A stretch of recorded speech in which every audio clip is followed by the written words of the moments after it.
Salut, une fois de plus, bienvenue sur ma chaîne. Aujourd'hui, dans cette vidéo, on va résoudre un problème lié à l'agencement de l'exécution de notre programme. Alors, ce problème peut paraître banal, mais au fond, il est très pertinent parce que jusqu'ici, pour faire fonctionner notre programme, il fallait toujours que le hacker soit le premier à lancer son programme avant que le client n'exécute le programme de son côté, donc la victime n'exécute le programme de son côté. Alors c'est un gros problème parce que pour éviter les erreurs de connexion du côté du client, il faudrait que le hacker soit à chaque fois connecté, soit à chaque fois en ligne. Ou bien que il soit sûr qu'à tel moment le client va se connecter et il exécute juste avant que le client n'exécute le programme de son côté. Alors on va résoudre ce problème.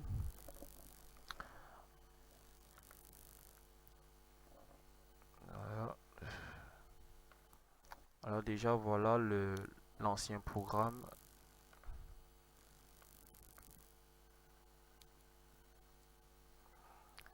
Euh, Maintenant voici le nouveau programme. Alors la modification a été faite uniquement sur la partie cliente de notre programme, donc uniquement sur l'app qu'on va envoyer à notre victime. Alors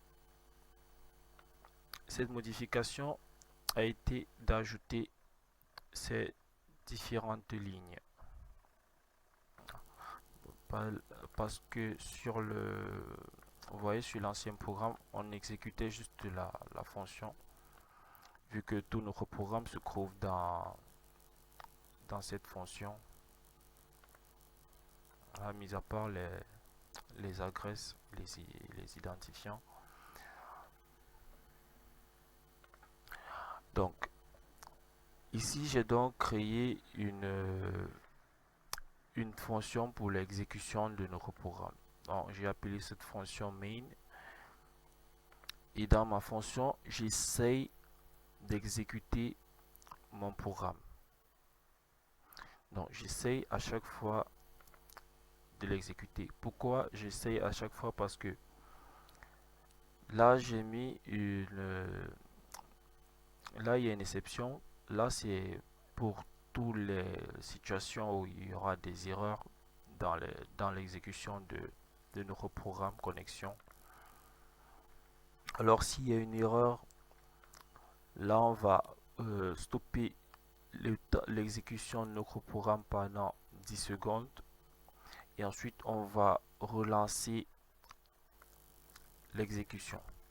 Donc, on va relancer main. Donc, on est dans main et s'il y a une erreur dans main, on relance main. Donc là, ça fonctionne un peu comme une boucle, mais si on appelle ce phénomène la récursion. Donc, il s'agit d'une récursion qu'on vient de faire.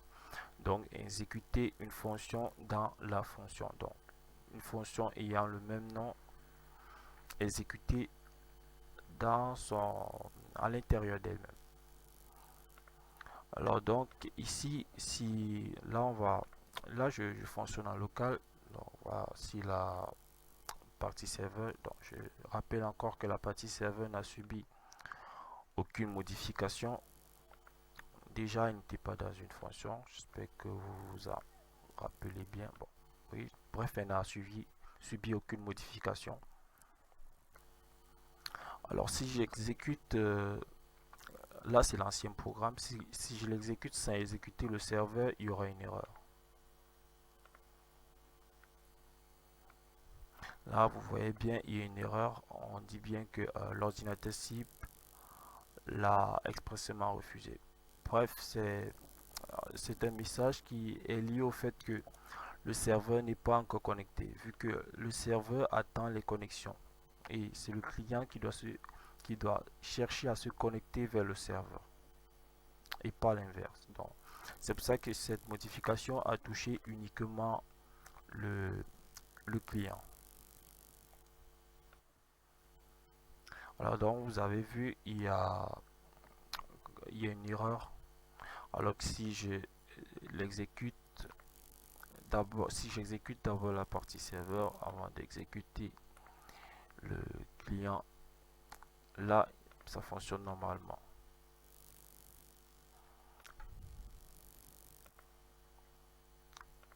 Voilà. Alors, on va lancer le programme avec l'amélioration. Là, je l'exécute. Alors, comme vous pouvez voir, j'ai pas exécuté la partie serveur. Donc, comme vous pouvez voir, la partie serveur n'est pas exécutée, mais le programme n'affiche pas d'erreur. Donc là, ce qui se passe, c'est que le programme est arrêté pendant 10 secondes et il se relance à chaque fois. Donc, et s'il y a toujours la même erreur, si à chaque fois le serveur n'est pas connecté, il s'arrête, le programme s'arrête pendant 10 secondes et ensuite il se relance encore. Donc, comme une boucle. Donc, on a fait là une récursion. Alors maintenant, si je lance le programme serveur, là il s'est connecté parce il était dans le temps de, il était dans l'intervalle où le programme, où les 10 secondes étaient en train de s'écrouler. Alors si je ferme comme ceci le programme, vous voyez que là il n'y a pas toujours d'erreur. Alors que dans le programme client précédent, quand je fermais le serveur sans utiliser la fonction quitte, cette fonction là, cette instruction, cette commande quitte, alors il y avait toujours une erreur dans, dans la partie client. Donc ça fait partie des de nouveaux avantages qu'on a avec cette amélioration. Donc vous voyez, si j'exécute encore une fois de plus, là vous voyez c'est pas directement exécuté parce que le décompte de l'intervalle de 10 secondes venait juste de commencer. Alors, vous voyez maintenant il s'est connecté parce que les 10 secondes sont passées et le programme s'est réexécuté à nouveau.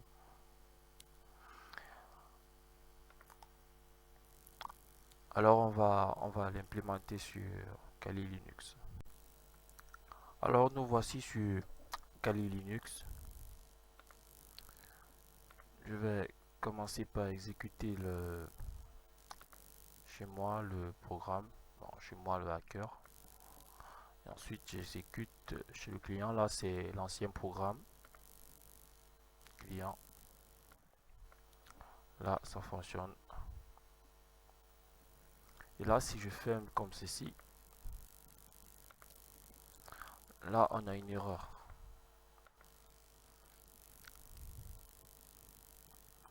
Alors la seule façon de quitter sans qu'il n'y ait cette erreur serait de d'utiliser notre commande,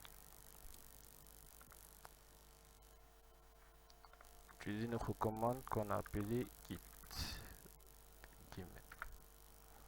Et là vous voyez ça c'est fermé. Alors maintenant on va essayer avec notre notre amélioration avec notre nouveau programme car on a fait des améliorations. Là j'ai maintenant la possibilité d'exécuter d'abord le client. Voilà. Et maintenant, moi le hacker, je viens, je lance, je regarde si mon client s'est connecté.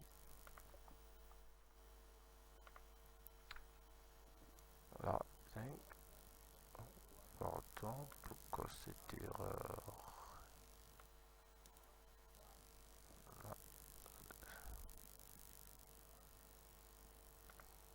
Alors voilà, c'est parce que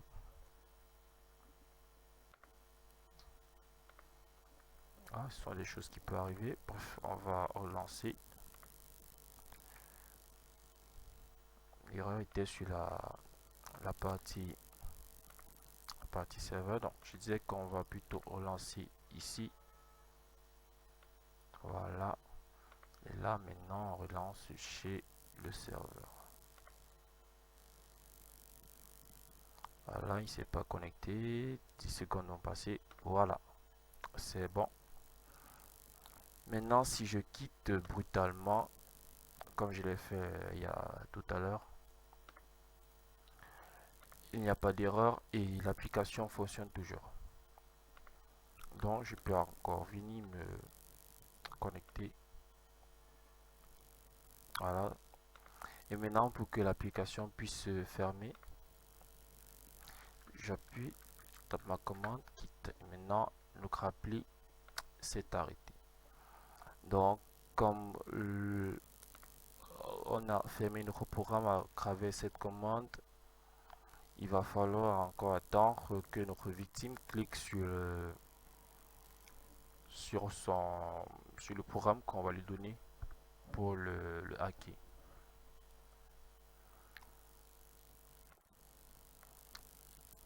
Alors, pour là, ce programme, il faut faire encore des améliorations parce que il faudrait donner une raison au programmeur de lancer à chaque fois le programme, à chaque fois qu'il allume son PC. Parce que là, ça s'exécute jusqu'à ce que son PC s'arrête. Alors quand son PC s'arrête et qu'il le réallume encore, s'il ne lance pas le programme, alors on ne pourra pas accéder à son PC. Alors pour faire en sorte que notre victime euh, clique à chaque fois sur le programme, il faudrait par exemple que ce soit un programme qui à première vue soit un truc de distraction. Par exemple, on peut créer, programmer une montre euh, analogique ou numérique, histoire de décorer son bureau pour qu'il soit à chaque fois tenté de lancer le programme, euh, pour qu'il puisse profiter du décor de notre montre par exemple qu'on aurait réalisé. Ou par exemple ça peut être notre programme qu'on pourrait faire comme une bref, ça peut être un programme de décor, tout autre programme qui puisse l'obliger à chaque fois à exécuter pour que nous puissions nous connecter sur son PC. Alors ça fait partie des améliorations que j'aimerais apporter à ce programme. Bon, que je suis pas sûr si je vais le faire, mais bon. Restez connecté abonné à ma chaîne parce que c'est la fin de cette vidéo. Bon, laissez rester connecté abonné à ma chaîne, likez et on se dit à plus.